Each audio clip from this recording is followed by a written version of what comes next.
आज हमारे अध्ययन का विषय है भारत में मानवाधिकार। साथ ही साथ भारत में मानवाधिकार आयोग की संरचना एवं उसके कार्यों का हम आप अध्ययन करेंगे। भारत में मानवाधिकार संयुक्त राष्ट्र संघ मानवाधिकार घोषणा पत्र पर 1948 में भारत ने हस्ताक्षर किए। हालांकि इन दिनों भारत एक संक्रमणकालीन स्थिति से गुजर रहा था, तथापि मानवोचित अधिकारों के संरक्षण के प्रति तत्कालीन सरकार ही नहीं, संविधान निर्माता भी सजग थे। भारतीय संविधान के विभिन्न अनुच्छेद भाग 3 और उसमें अनुच्छेद 12 से 35 तक और उनके माध्यम से की गई घोषणाएं सार्वभौमिक मानवाधिकार घोषणा से बहुत अधिक साम्य रखती हैं। भारतीय संविधान में सामान्य तथा राजनीतिक अधिकारों को न केवल संरक्षण दिया गया है, बल्कि इन्हें पर्याप्त सम्मान भी दिया गया है। संचरण की राजनीतिक अधिकारों स्वतंत्रता, निवास की स्वतंत्रता, अभिव्यक्ति की स्वतंत्रता, निवास की स्वतंत्रता, अभिव्यक्ति की स्वतंत्रता को भारतीय संविधान के अनुच्छेद 19 के विभिन्न खंडों में मान्यता दी गई है। प्राण और दैहिक सुरक्षा का अधिकार, न्याय के समझ समानता के अधिकार को अनुच्छेद 21 तथा अनुच्छेद 14 द्वारा प्रत्याभूत किया गया है, यानी गारंटी दी गई है। अपराध की दोष सिद्ध के विषय में संरक्षण अनुच्छेद 20 और अंतःकरण की स्वतंत्रता अनुच्छेद 25 और धार्मिक मामलों के प्रबंध की स्वतंत्रता अनुच्छेद 26 एवं शोषण के विरुद्ध अधिकार अनुच्छेद 23 एवं 24, बाल श्रम का निषेध अनुच्छेद 24 में खासकर उल्लिखित किया गया है आदि संयुक्त राष्ट्र मानवाधिकारों की सार्वभौम घोषणा के विभिन्न अनुच्छेदों से साम्य रखते हैं। इसके अतिरिक्त अनुच्छेद 32 तथा अनुच्छेद 226 द्वारा विभिन्न नागरिकों एवं मानवीय अधिकारों को लागू कराने के लिए संवैधानिक उपचारों का प्रबंध भी किया गया है। इन अनुच्छेदों में दिए गए प्रावधानों के अंतर्गत किसी भी व्यक्ति के आवेदन पर सर्वोच्च न्यायालय अथवा उच्च न्यायालय बंदी, प्रत्यक्षीकरण, परमादेश, प्रतिषेध, उत्प्रेषण अथवा अधिकार परीक्षा रिट जारी कर सकते हैं। अब जहाँ तक सवाल है कि भारत में राष्ट्रीय मानवाधिकार आयोग की स्थापना कब हुई, इसमें क्या प्रावधान किए गए, तो यहाँ हम लोग दृष्टिपात करते हैं कि मानवाधिकार संरक्षण अधिनियम की धारा 3 में राष्ट्रीय मानवाधिकार आयोग के गठन की व्यवस्था की गई है। भारत में मानवाधिकारों के संरक्षण एवं समृद्धि के लिए अक्टूबर 1993 में राष्ट्रीय मानवाधिकार आयोग यानी नेशनल ह्यूमन राइट्स कमीशन की स्थापना की गई। आयोग का गठन, आयोग में अग्रलिखित व्यक्ति होंगे, ये व्यवस्था की गई है। नंबर 1 अध्यक्ष, जो उच्चतम न्यायालय का मुख्य न्यायाधीश रहा हो। नंबर 2 एक सदस्य, उच्चतम न्यायालय का वर्तमान या निवर्तमान न्यायाधीश। नंबर 3 एक सदस्य, उच्च न्यायालय का वर्तमान या निवर्तमान न्यायाधीश। नंबर 4 2 सदस्य, जिनकी नियुक्ति उन व्यक्तियों में से की जाएगी जिन्हें मानव अधिकारों से संबंधित मामलों का ज्ञान हो या उनमें व्यवहारिक अनुभव हो। नेक्स्ट पार्ट ये है कि 3 पदेन सदस्य निम्नलिखित आयोगों के अध्यक्ष होंगे और वो भी राष्ट्रीय मानवाधिकार आयोग का एक हिस्सा होंगे। नंबर 1 अल्पसंख्यकों के लिए जो राष्ट्रीय अल्पसंख्यक आयोग है। नंबर 2 अनुसूचित जातियों और जनजातियों के लिए जो राष्ट्रीय आयोग है। नंबर 3 राष्ट्रीय महिला आयोग की अध्यक्ष एवं नंबर 3 एक महासचिव होगा जो आयोग का कार्यवाहक होगा।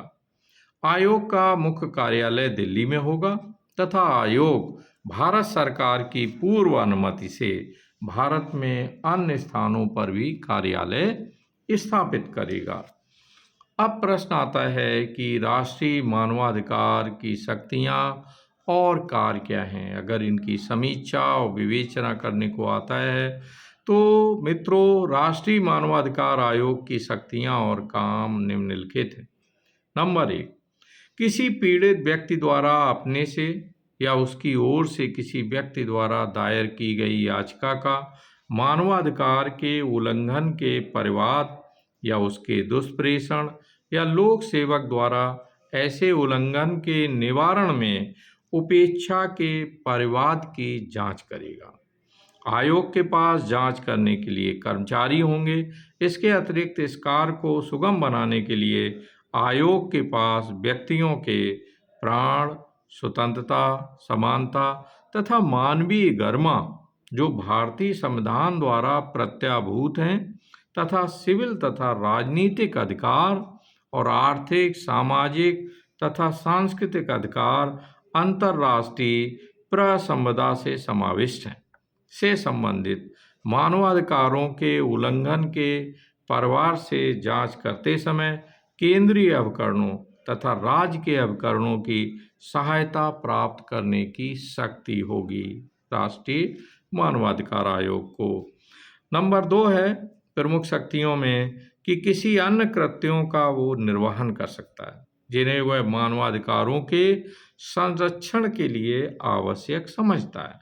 नंबर 3, न्यायालय के समक्ष लंबित मानवाधिकारों के दुरुपयोग के आरोपों को सम्मिलित करने वाले किसी कार्रवाई में ऐसे न्यायालय के अनुमोदन से हस्तक्षेप करने की शक्ति होगी। नंबर 4, राज्य सरकार को सूचना देकर उसके नियंत्रणाधीन किसी कारागार या किसी अन्य संस्थान में जा सकता है जहां व्यक्ति उपचार, सुधार या संरक्षण के लिए निरुद्ध किए जाते हैं या रखे जाते हैं।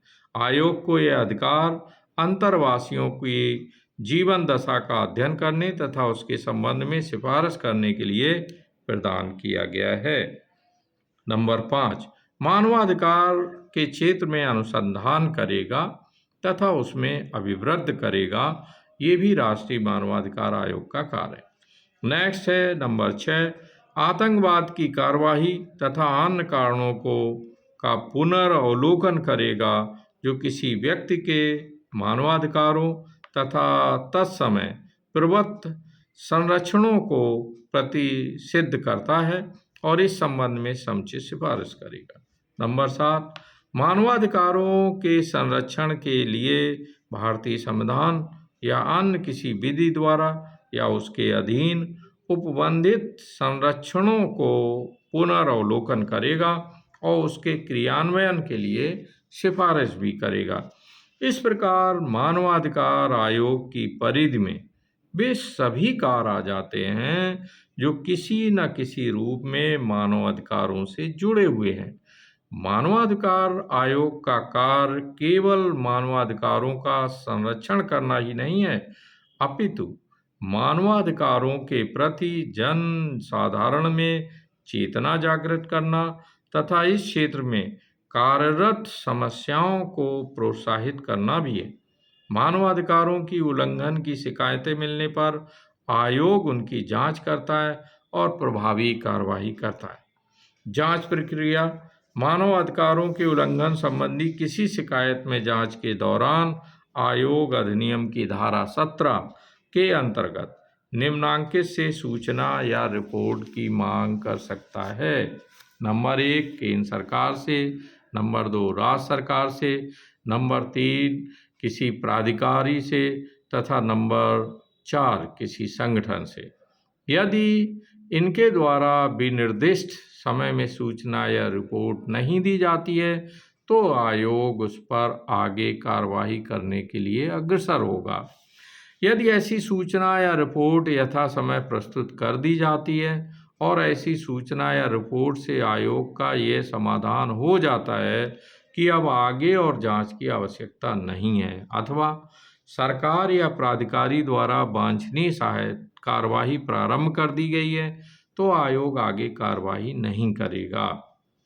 जब आयोग द्वारा किसी परिवाद या शिकायत में जांच पूरी हो जाती है, तब धारा 18 के अंतर्गत आयोग निम्नलिखित कदम उठा सकता है। नंबर 1, जहां जांच मानव अधिकारों का उल्लंघन करने को या किसी लोक सेवक द्वारा या मानव अधिकारों के उल्लंघन के निवारण में उपेक्षा को प्रकट करती है, तो वह सरकार या प्राधिकारों को अभियोजन की कार्रवाई या ऐसी अन्य कार्रवाई प्रारंभ करने की सिफारिश करेगा जिसे आयोग संबंधित व्यक्ति या व्यक्तियों के विरुद्ध उचित समझेगा।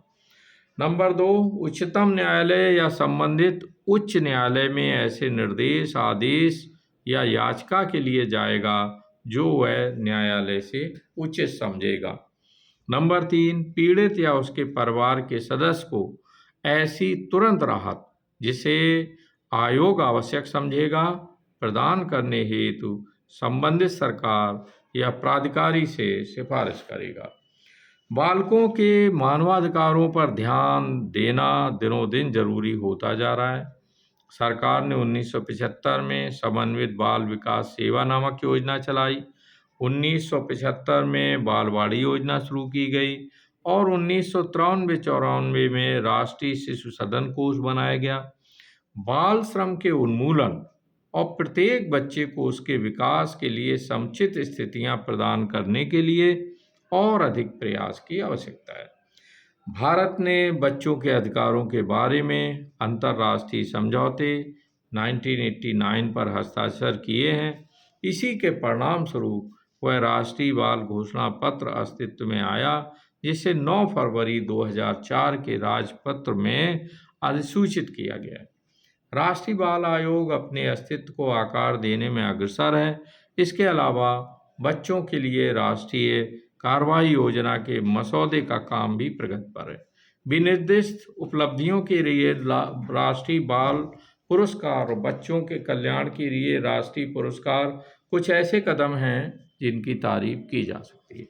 अब प्रश्न ये उठता है कि सरकारें यहाँ जहाँ एक और स्कूल चलो अभियान चला रही हैं, वहीं सरकारों को ये सुनिश्चित करना है कि सभी वे बच्चे जो कूड़ा करकट बिन रहे हैं और जिनकी आयु 14 वर्ष से कम है, ऐसे सभी बालकों को, बालिकाओं को, उनको उचित शिक्षा दिलाने के लिए व्यवस्था की जानी चाहिए। राष्ट्रीय मानवाधिकार आयोग के साथ ग्रास रूट लेवल पर वैश्विक मानवाधिकार एसोसिएशन, भारतीय मानवाधिकार एसोसिएशन और तमाम तरह के जो NGOs हैं, नॉन गवर्नमेंटल ऑर्गेनाइजेशंस हैं, वो बराबर धरातल पर उतर करके नागरिकों में जागरूकता पैदा करने के लिए कार्यशालाओं का आयोजन करके बराबर मानवाधिकारों की अलग को जगा रहे हैं। तो आज राष्ट्रीय मानवाधिकार आयोग के विविध बिंदुओं पर हमने चर्चा की। अगर ये वीडियो आपको अच्छा लगा हो तो ज़रूर लाइक करें, अपने दोस्तों में शेयर करें और चैनल को सब्सक्राइब कर लें।